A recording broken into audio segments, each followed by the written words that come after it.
আসসালামু আলাইকুম রহমতুল্লাহ। আশা করি সবাই ভালো আছেন। আমি এই মুহূর্তে আছি ঐতিহ্যবাহী আশুতিয়া ঈদগাহ মাঠে। যে মাঠটা অনেক পুরাতন। এখানে হিসাব করে দেখলাম প্রায় 418 বছর আগে এই মাঠটা প্রতিষ্ঠিত হয়েছে। এরপর থেকে ধারাবাহিকভাবে প্রতি বছর এখানে ঈদের জামাত হয়। তো মাঠটা এত পরিমাণ উন্নয়ন হয়েছে যে এত পরিমাণ উন্নয়ন আমি আর কোনো মাঠে দেখি নাই আমার এই চলাফেরার। আমি মাঠটা আপনাদেরকে চতুর্দিকে দেখাবো যে আমরা যদি মিনারার দিকে আসি, উপরে একেবারে খোদাই করে লেখা আছে যে 1607 সনে তার মাঠটা নির্মাণ করা মানে প্রথম শুরু করা হয়েছে এবং পুনর্নির্মাণ করা হয়েছে 2007 সালে। 2007 সালের পর থেকে একের পর এক উন্নয়ন হয়ে আসছে মাঠে।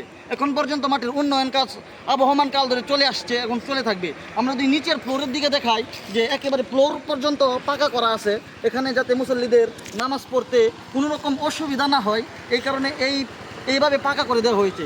মেঘ বৃষ্টিতেও যাতে কোনো রকম সমস্যা না হয়। অনেক মাঠে দেখা যায় যে বৃষ্টি আসলে বৃষ্টির কারণে মানুষ নামাজ নিয়ে আসলেও মাঠের মধ্যে নামাজ পড়তে পারে না। কিন্তু এই যে উন্নয়ন, এই উন্নয়নের পিছনে রয়েছে মানুষের হাজার হাজার মানুষের ত্যাগ এবং মানুষের অর্থ বিসর্জন দিয়ে এই মাঠ উন্নয়ন করেছে। তো যারা এই কাজ করে মাঠটাকে এই পর্যন্ত নিয়ে আসছে সবার জন্য দোয়া করি।